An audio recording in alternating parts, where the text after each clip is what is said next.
Flayed ones are twisted and ghoulish Necron terrors afflicted by an ancient infection that breeds a hunger for organic flesh in them. Flayed ones act as specialized close combat troops. They appear from an unknown pocket dimension of their hideous kind to join the Necron armies in battle, though never by invitation from the Necrons themselves. These loathsome creatures were once Necronter who managed to retain some of their original consciousness when they were transferred into their living metallic bodies of necrodermis, but were cursed with a terrible disease, manifesting a hunger for flesh that cannot be satisfied and that eventually drove them to madness, advancing before a Necron force. These stooped yet terrifyingly agile automatons excel at infiltrating and spreading terror like a plague within the ranks of their foes. They are quite capable melee fighters, and make use of flensing blades that extend from their fingers and can flay a man alive in seconds. Thin and wiry, they habitually adorn themselves with the still wet pieces of skin and hide they have stripped from their victims, leaving behind the skinned corpses to sow fear and confusion. In such a state they are a terrifying sight to behold, so much so that enemy combatants lose their nerve when they see pieces of old squadmates hanging from the undying machines approaching their lines. In addition to their wicked claws, some flayed ones utilize Necron disruption field technology that allows them to rip even armored vehicles apart. Some Necrons are stricken with a curse even more heinous than the madness of Necron destroyers. The nature of this curse is little understood, even by the wisest of cryptechs, but its results are unmistakable. A victim of the Flayer curse first loses its sanity.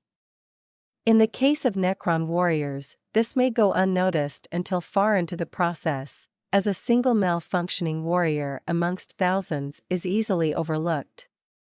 This madness first manifests as a drive to kill that can cause a Necron to ignore commands to cease fire or hold a position. While this urge to kill is held in common with the Necron destroyers, the ultimate goal is quite different.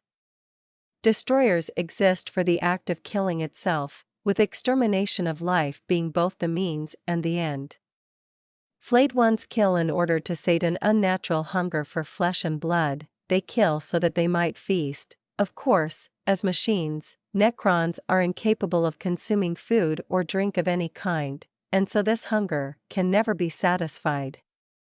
Yet the flayed ones have devolved far beyond reason or logic, and as they cut down their prey, they stop to smear meat across their unmoving jaws.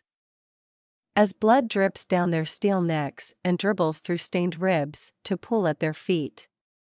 This disease of the mind is accompanied by equally grotesque physical changes, as the living metal necrodermis of the afflicted Necron reconfigures to better serve its new purpose.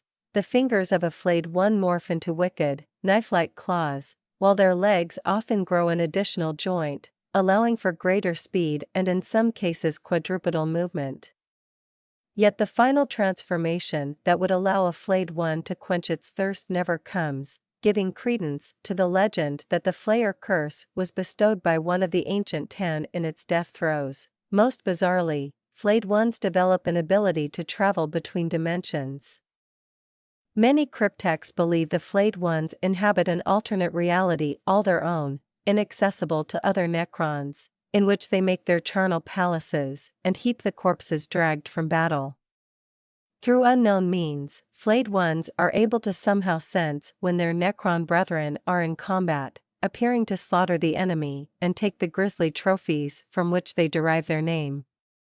Other Necrons do not welcome the presence of flayed ones, both for the risk of their passing on the Flayer curse to others, and because they operate completely outside the chain of command.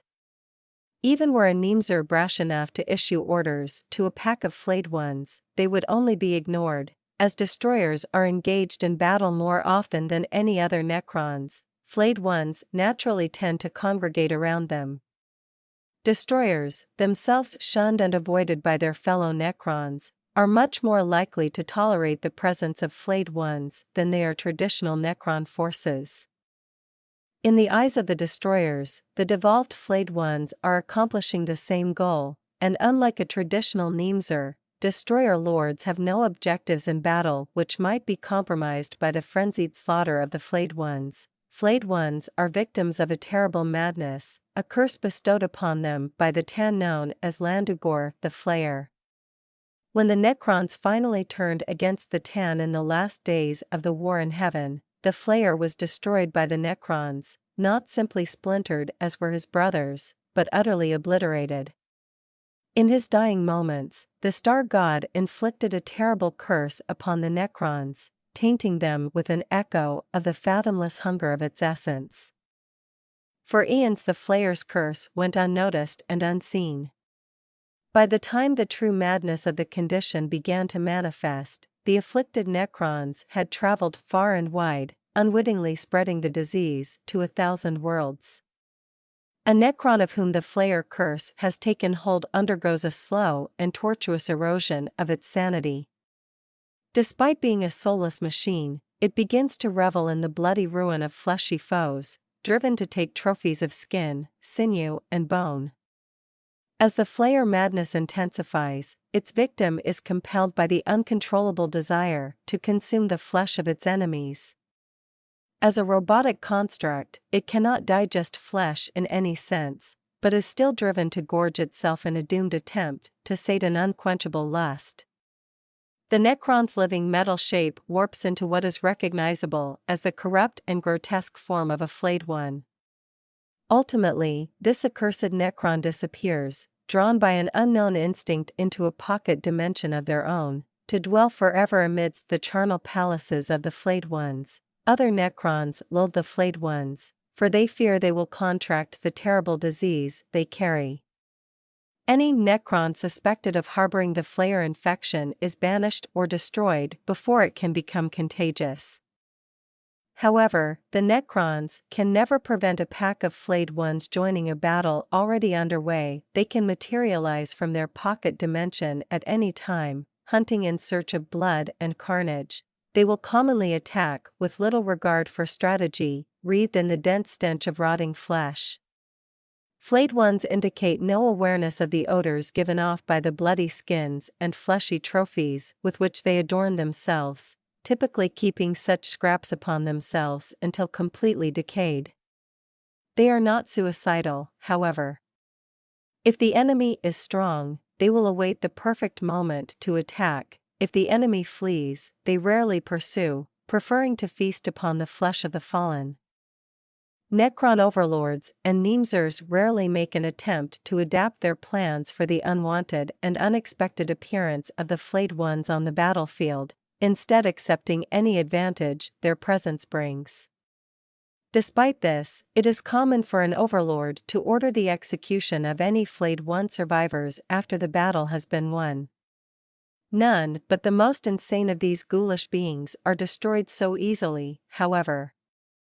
The rest slip back to their pocket dimension and their palaces of rotting flesh, laden with new trophies of dismembered corpses and reeking of fresh blood. Long ago, the destruction of the Tan Landugor, the Flayer, saw thousands of Necrons afflicted with a terrible curse. It is now impossible to say how many Flayed Ones there are in existence, dreaming their mad dreams of gore and donning their remnants of flensed skin. As debased creatures of feral instinct, Flayed Ones gravitate to the mightiest of their kind.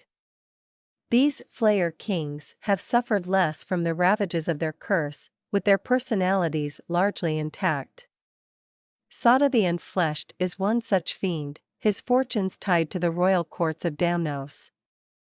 In his wake, blood-mad Flayed Ones sweep from the shadows, claws gleaming wetly as their sheer proximity to one another sees their gore-hungry madness reach new heights. Legendary even before the War in Heaven for their savagery and malice, the Maynarch dynasty were bloody, ruthless agents of the Silent King. So it is said that, on the order of the Silent King, their hands were the ones to utterly annihilate the Tan called Landugor the Flayer. Whether this is true or simply a legend from a time ill-remembered by the deathless overlords who were there cannot be confirmed, but what is known is that this brutal dynasty was among the first to experience the curse of the Flayer. And its influence runs deep throughout the court. Even those not wholly twisted are marked by its passing, their rage and hunger a malignant, almost living thing that bends them. On worlds lit by the cold rays of dying suns, located in the extreme northeast of the known galaxy, lie the ghoul stars, a realm where creatures tread out of a primal nightmare. Within this loathsome part of the galaxy are creatures so alien they seem to be born out of the supernatural. Yet even here, one horror outpaces all others, the bone kingdom of Drazik, the haunt of flayed ones. These fiendish creatures stalk through Drazik's desolate streets, fighting over gobbets of rotting meat and shards of bone, desperate to sate their deluded senses.